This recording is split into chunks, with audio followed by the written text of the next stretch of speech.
Hey there! Subscribe to my channel and also press this bell icon so you can get latest video notifications. And this is absolutely free. Test is in 4-part, Part 1, Part 2, Part 3, and Part 4. Now look at Part 1. Part 1. Where Usha Lee McFarling sends this report on how global warming is affecting the behavior of polar bears and creating problems for the town of Churchill, which depends on the bears for tourism. First, you have some time to look at questions 1 to 4.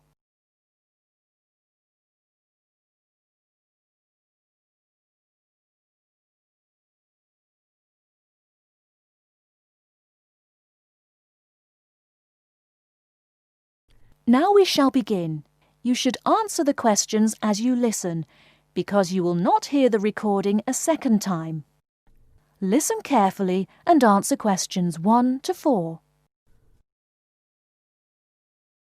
This week's Our World program comes from Canada, where Usha Lee McFarling sends this report on how global warming is affecting the behavior of polar bears and creating problems for the town of Churchill, which depends on the bears for tourism. The Hudson Bay polar bears are an unusual group. They spend half their year living on the frozen sea ice. And in a normal year, around springtime, when the weather gets warmer, the bears move onto land as the sea ice begins to melt. Once they have done this, their lives enter a new phase, which involves a change in their metabolism. They don't hibernate, but their bodies slow down because they won't eat for the next 6 months. During this half of the year, they lose hundreds of pounds in weight. Each autumn, as the temperature falls, the bears migrate past the small town of Churchill, waiting for the Hudson Bay to freeze over again. When it has, the bears go back onto the sea ice. Now they can build up their fat reserves by feeding on seals. They survive because the surface of the Hudson Bay is normally frozen from mid-October through to mid-April. During these months, the bears sleep on ice floes and swim in the frigid waters. Normally, that means millions of dollars for the town of Churchill, which earns money by taking tourists into the tundra to see the bears as they pass by the town. However, recently the weather has been warmer and the bears' behavior has changed. The warm weather prevents the sea from freezing, and so the hungry bears come into town looking for food.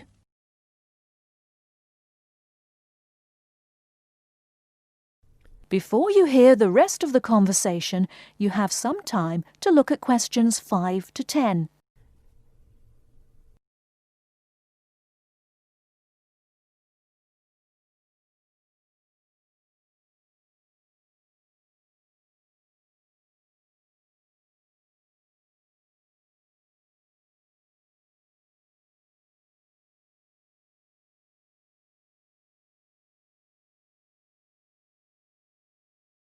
Now listen and answer questions 5 to 10.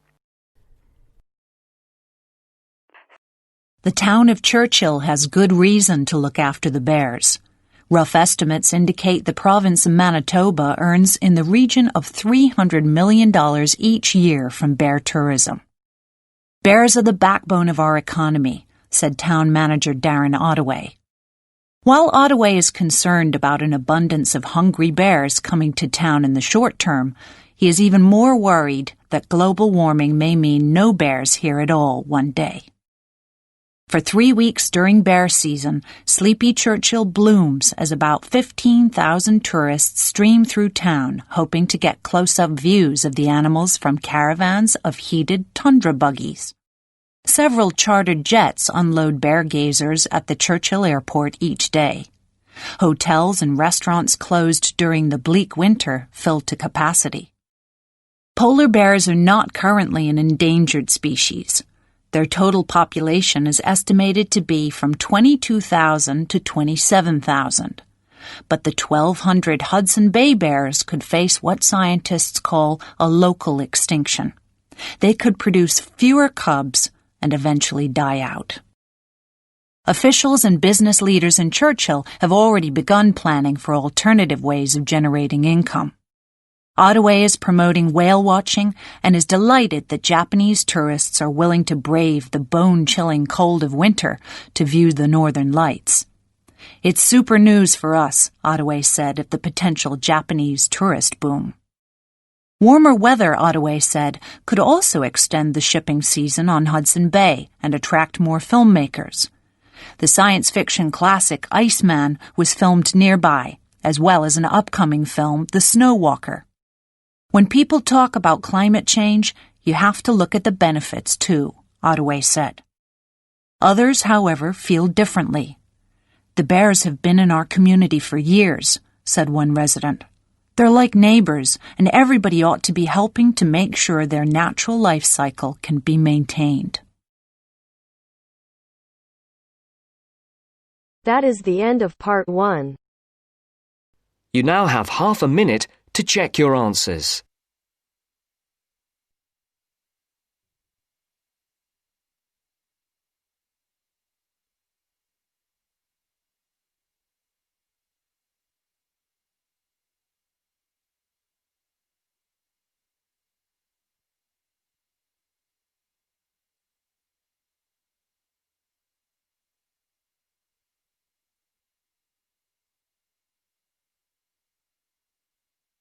Now turns to part 2. Part 2. You'll hear a tutor and a student discussing transport. First, you have some time to look at questions 11 to 15.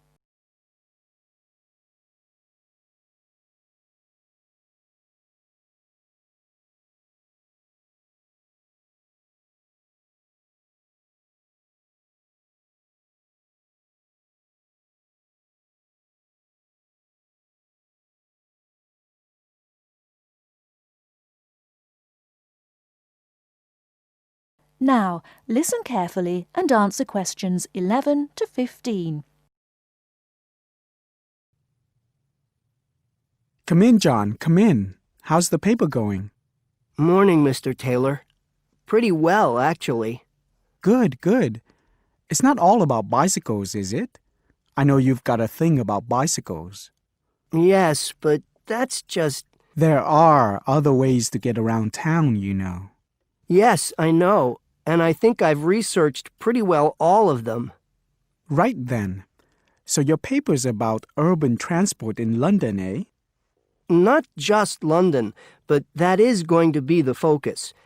I've also looked at urban transport systems in cities around the world. Madrid, Beijing, Mexico City, Amsterdam, Paris, other countries too. You have been busy, haven't you?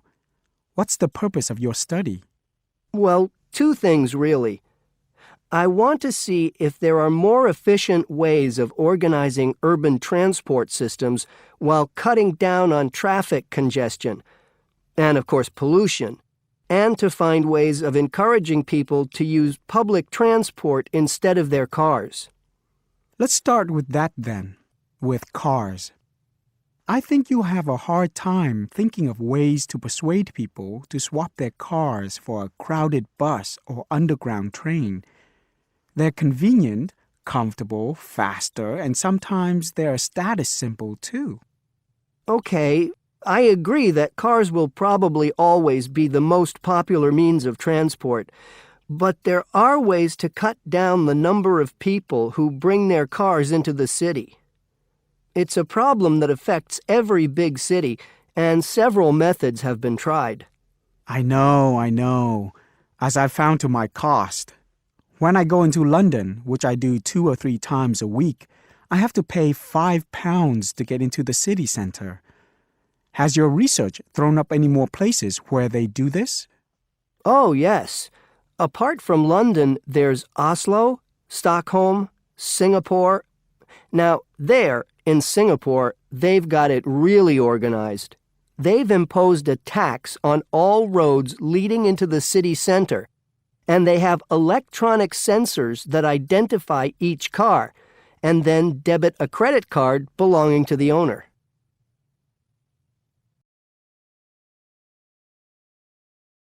Before you hear the rest of the talk, you have some time to look at questions 16 to 20.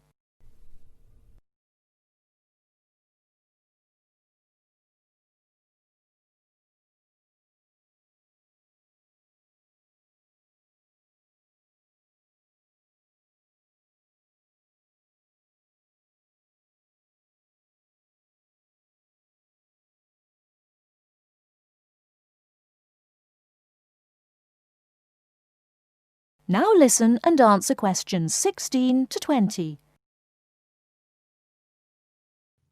And other cities, instead of charging motorists to come into the city center, have tried other measures.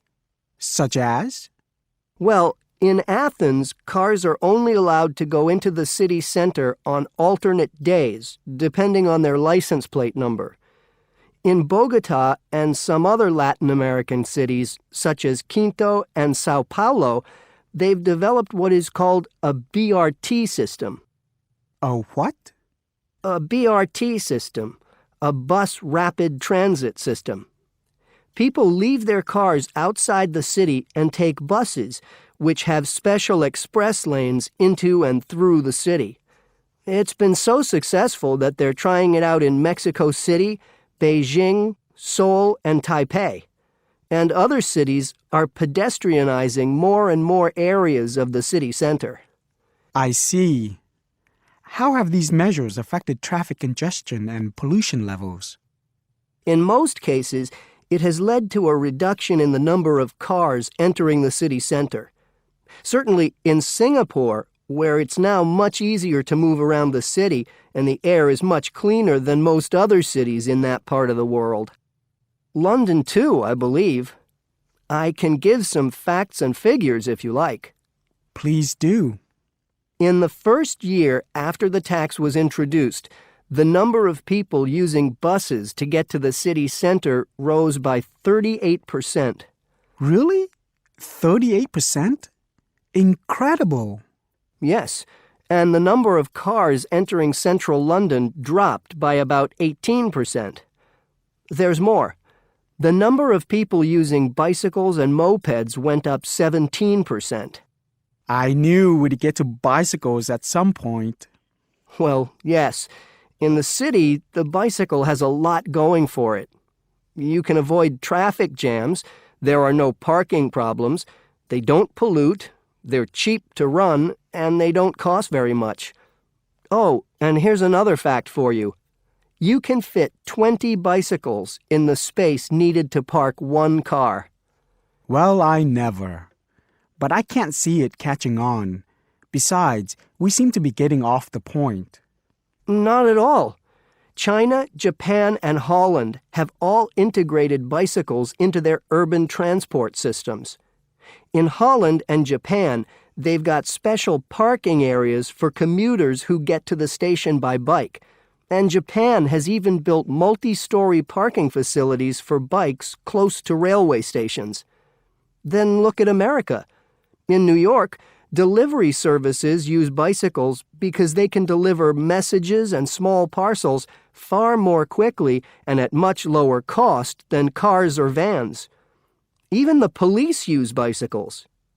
In fact, in about 80% of the towns in America where the population is around 500,000, the police regularly patrol on bicycles. And they have proved to be effective because they can reach the scene of an accident or crime faster and more quietly than officers in patrol cars, making a lot more arrests per officer. Well, you do know your bicycles, don't you? But I do need to hear more about the public transport system and what's to be done about that. And I'd like you to look a bit more into the economics of it, how much it will cost to improve the situation, and so on. Okay? Right. See you next Tuesday. Yes, next Tuesday. Bye, Mr. Taylor. That is the end of part 2. You now have half a minute to check your answers.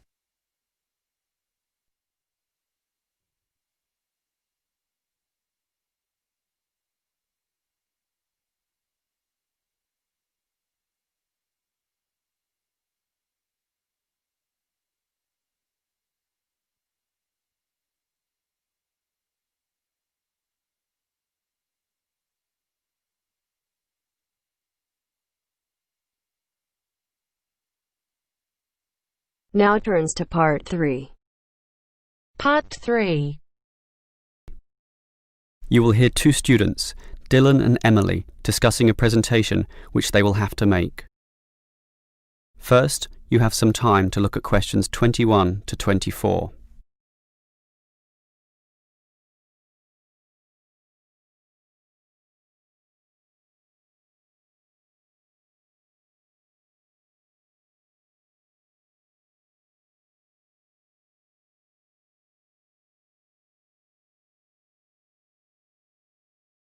Now listen carefully and answer questions 21 to 24.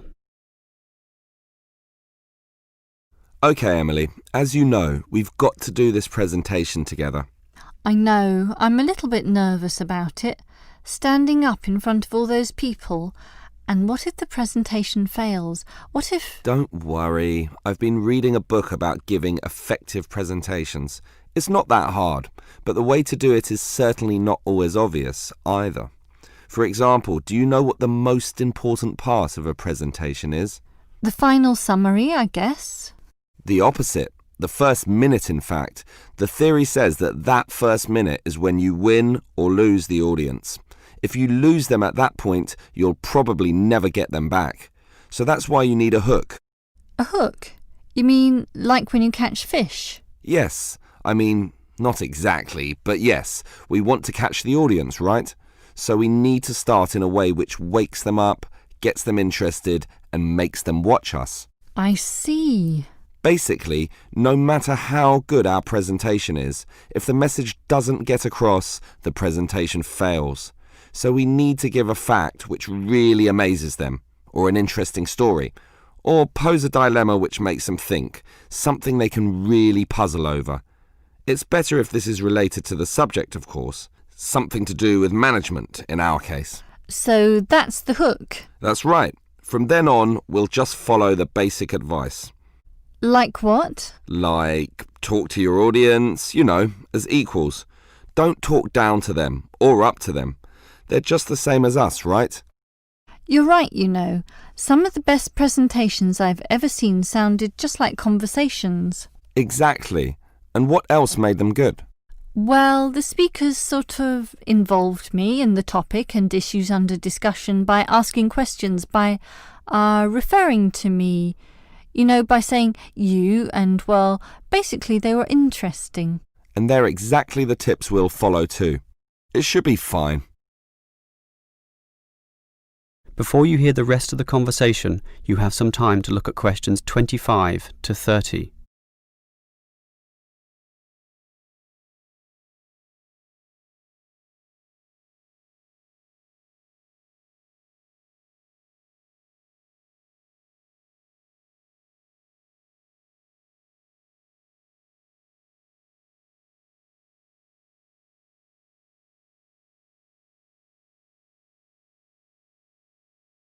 Now listen and answer questions 25 to 30.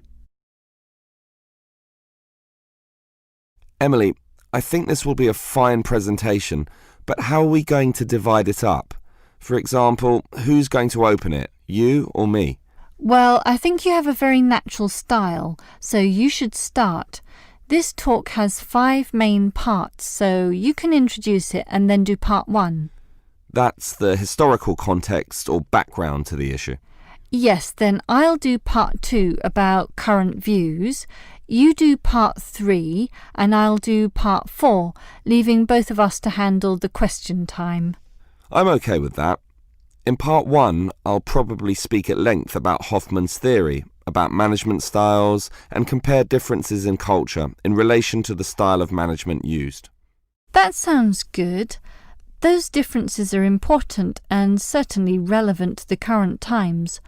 Hoffman makes some excellent points too on this issue. That's why I'll follow up with present-day perspectives and viewpoints on this, such as the problems facing today's managers in the complex multicultural workplace, where basically one can no longer assume one is dealing with a single culture in the workplace, but actually a multiculture. That sounds good also. Then I'll take over, discussing the implications and problems of this. I suppose you'll look at the pluralist movement. Yeah, I was thinking about that, but then I changed my mind. I've decided I'll look at the productive diversity argument. It's more interesting anyway, so I'll go with that. Then I'll tell everyone what we've decided is the best business practice, or what is most likely to work in most situations, which is basically ignoring pluralism and productive diversity and linking everything back to Kotter's theory of human universals. Yes, the theory that argues modern management should target the universals of human nature. Right, and that leaves both of us to field questions at the end. Are there any questions we can predict so that we have some good answers ready? About resolving industrial disputes, for example? Well, I'd say that industrial democracy usually surprises people, so we should expect a lot of questions about that. Yes, the theory is that it increases productivity and reduces industrial delays. And results in better decision making, but that's all theory. Most people would think that industrial democracy is just about unworkable in practice, so let's be ready to explore that issue in some depth, as well as any other related topics, okay? Okay. That is the end of part 3. You now have half a minute to check your answers.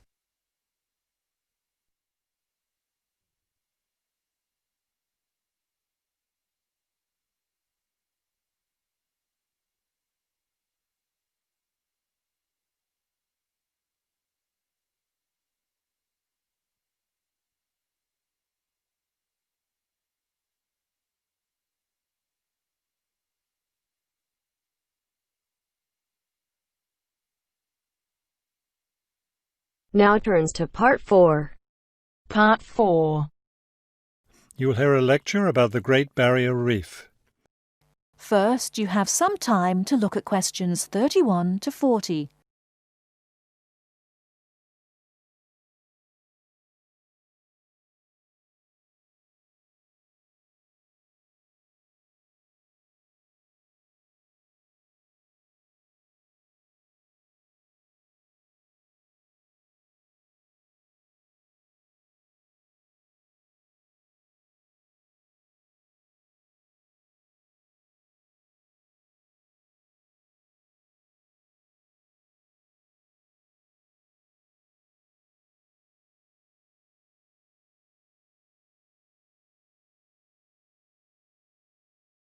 Now, listen carefully and answer questions 31 to 40.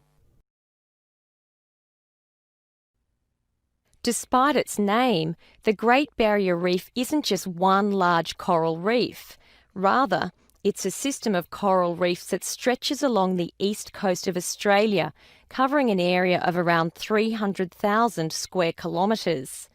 The Great Barrier Reef is composed of approximately 3,000 individual reefs, which range in size from 1 hectare to more than 10,000 hectares each.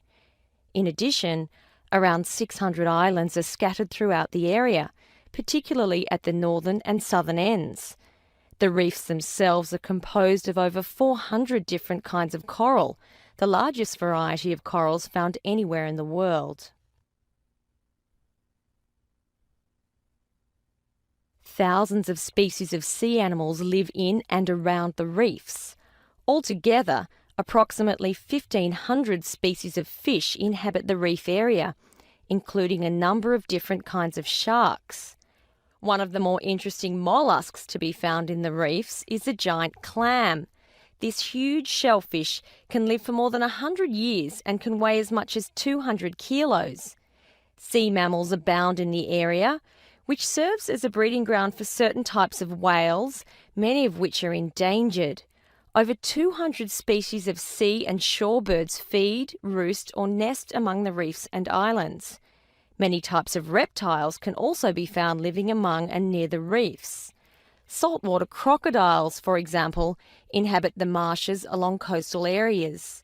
Amphibians include at least 7 species of frogs inhabiting the islands of the reef.